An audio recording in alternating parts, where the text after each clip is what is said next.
Assalamu alaikum. Welcome back to the third video of building RESTful APIs with Cloud Functions and Firebase.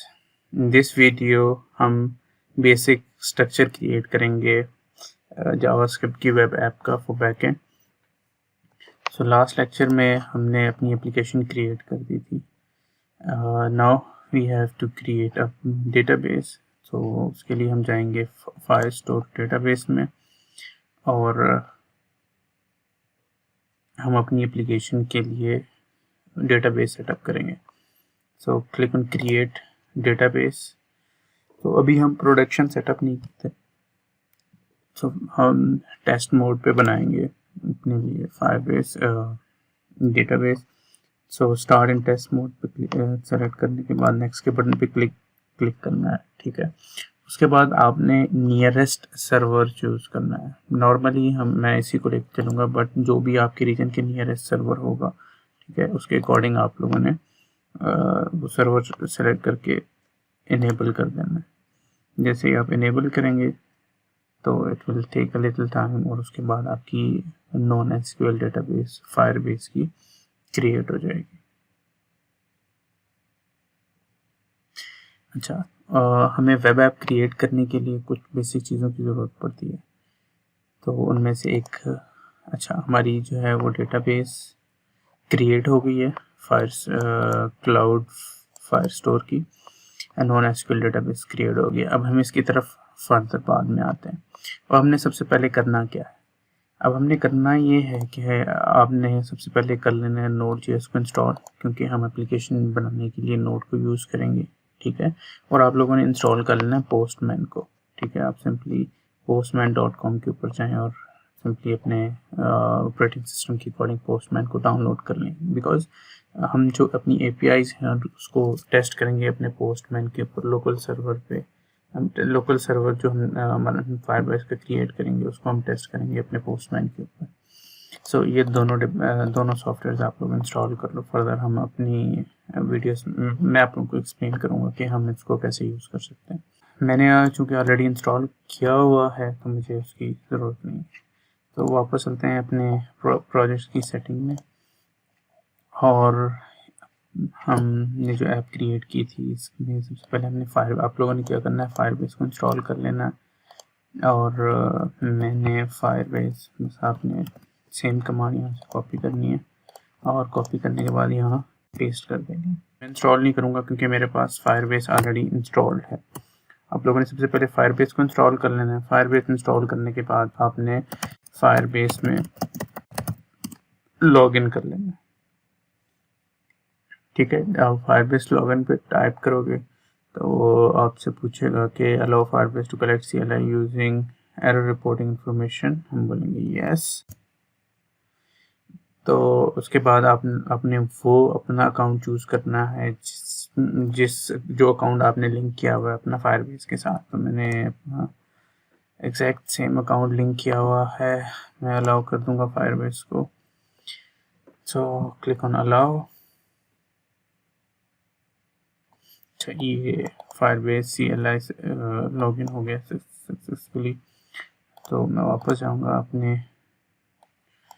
तो मेरा जो Firebase है वो install हो गया. ठीक है, देन हमें क्या करना है कि हमने फायरबेस इनिट करना है. इनिट करने के बाद अब आपसे पूछेगा कि are you ready to proceed. Yes, I am done ready. और उसके बाद आपने नीचे सेलेक्ट कर लेना है फंक्शंस को. Because we are using cloud functions तो हम फंक्शंस को इंस्टॉल कर लेंगे. Configure Cloud Functions directory and its file. Press space to select and enter. Then you have to select existing project because we have already created a Firebase project. Click on existing. So आपकी directory में जितने भी Firebase के projects होंगे वो आपको display कर देगा. तो then you have to select the most recent project you have created. So मैंने क्रिएट किया था YouTube Firebase CRUD, तो मैं उसको सेलेक्ट कर लूँगा. तो अब बेसिकली क्या करेगा कि फायरबेस जो है वो मेरे पास बैकएंड की डायरेक्टरी सारी क्रिएट करना शुरू कर देगा फायरबेस क्लाउड फंक्शंस की। तो हम जो लैंग्वेज हम यूज़ करेंगे वो है ये जावास्क्रिप्ट। ओके, और हमने इंस्टेंट को भी इंस्टॉल कर लेना है, ठीक है। और you want to install dependencies with npm now, ठीक है, यस। अभी फायरबेस अपनी बेसिक्स सारी की सारी डिपेंडेंसीज को भी इंस्टॉल करेगा, तो थोड़ा सा टाइम लेगा। तो मैं आपको रिजॉइन करता हूँ जब ये डिपेंडेंसीज इंस्टॉल हो जाएंगी। ओके, मेरी सारी की सारी डिपेंडेंसीज इंस्टॉल हो गई हैं। अब मेरे पास ये फोल्डर स्ट्रक्चर आ गया जिसमें एक फंक्शन का फोल्डर है जिसमें तमाम नोड मॉड्यूल्स हैं और उसमें इंडेक्स की फाइल। हम जाएंगे इंडेक्स की फाइल में और we gonna remove all this comment. यहाँ पर हमारे पास एक फंक्शन ऑलरेडी क्रिएटेड है।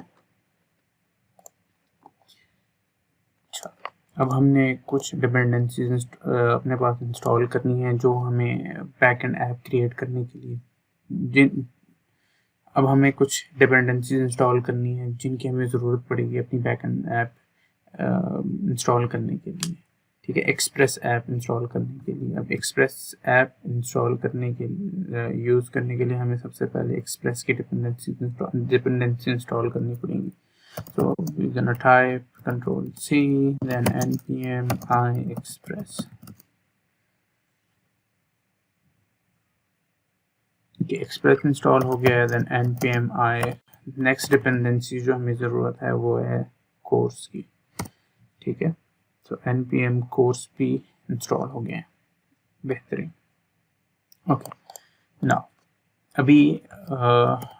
अभी हमें अपनी एप्लीकेशन के लिए क्या क्या रिक्वायर्ड है। डिपेंडेंसीज हमारी इंस्टॉल हो गई हैं, फायरबेस हमारा इंस्टॉल हो गया, तो फायरबेस फंक्शंस को मैंने रिक्वायर कर लिया। नाउ मुझे रिक्वायर करना है अपनी एक्सप्रेस को, ठीक है, लेकिन उससे पहले मैं अपने फायरबेस एडमिन को रिक्वायर कर लेता हूँ। तो कॉन्स्ट एडमिन, मेरा जो एडमिन होगा वो होगा फायरबेस रिक्वायर Firebase admin,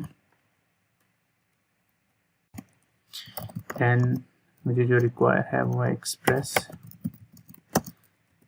तो रिक्वायर एक्सप्रेस, और मुझे रिक्वायर है कोर्स। तो const cors equal to require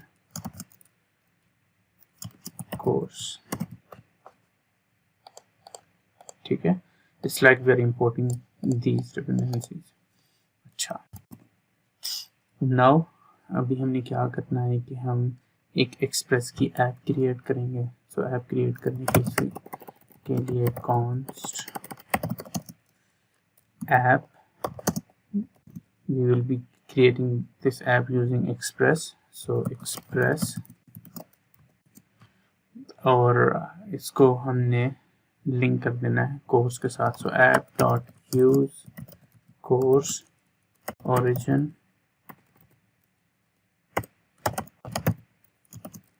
true, और this will be an object। मेरी ऐप क्रिएट हो गई है, ठीक है। अभी हम एक API, एक टेस्ट API क्रिएट करेंगे। So this will be our test API। Test API हम नॉर्मली गेट की API यूज़ करेंगे। सो हम ऐप के साथ लिंक करेंगे अपनी गेट की API। So app dot get, next हमारा route will be hello world for example, या gonna be test,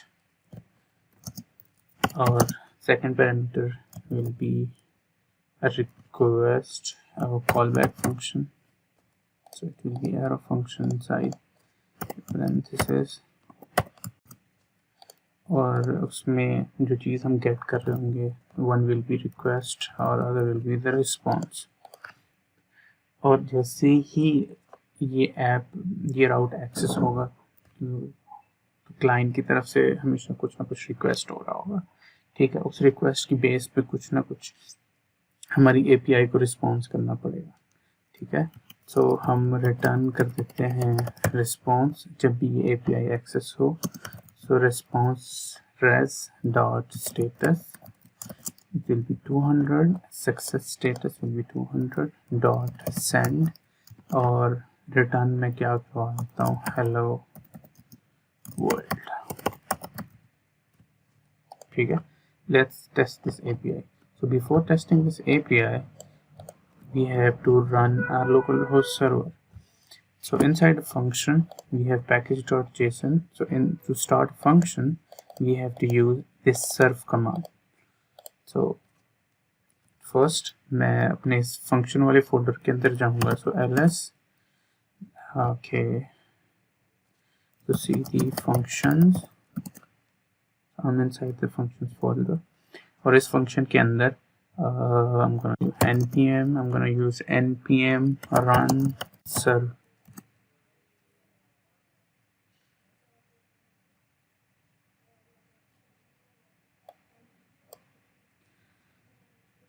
सो मेरा सर्वर रन हो गया है, ठीक है, बट वो मुझे मेरा लोकल सर्वर डिस्प्ले नहीं कर रहा। क्यों? बिकॉज मैंने ऐप तो क्रिएट कर लिया है inside index.js. I have created an app तो क्रिएट कर लिया है, बस उस ऐप को मैंने एक्सपोर्ट नहीं किया। So first we have to export this app. So for exporting this app, export dot app is equal to function functions.http https.onRequest जो हमारी ऐप है. So it will be exports not export, ठीक है. और then again हम अपनी server की command दोबारा से रन करेंगे जो है npm run serve.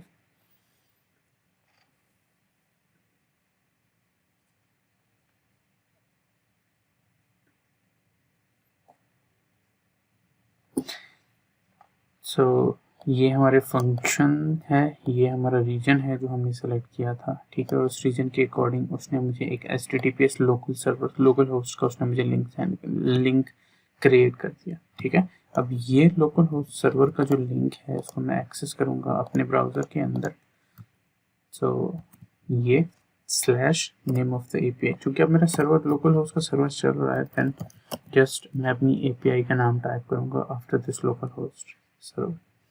मैं इंटर प्रेस करूँगा तो हमारी API सही से काम कर रही है. अब नेक्स्ट लेक्चर में हम क्या करेंगे कि फायरबेस को लिंक करेंगे अपनी एप्लीकेशन के साथ, फायरबेस डेटाबेस को, और देन हम फर्दर अपनी जो CRUD की APIs हैं वो क्रिएट करना स्टार्ट करेंगे.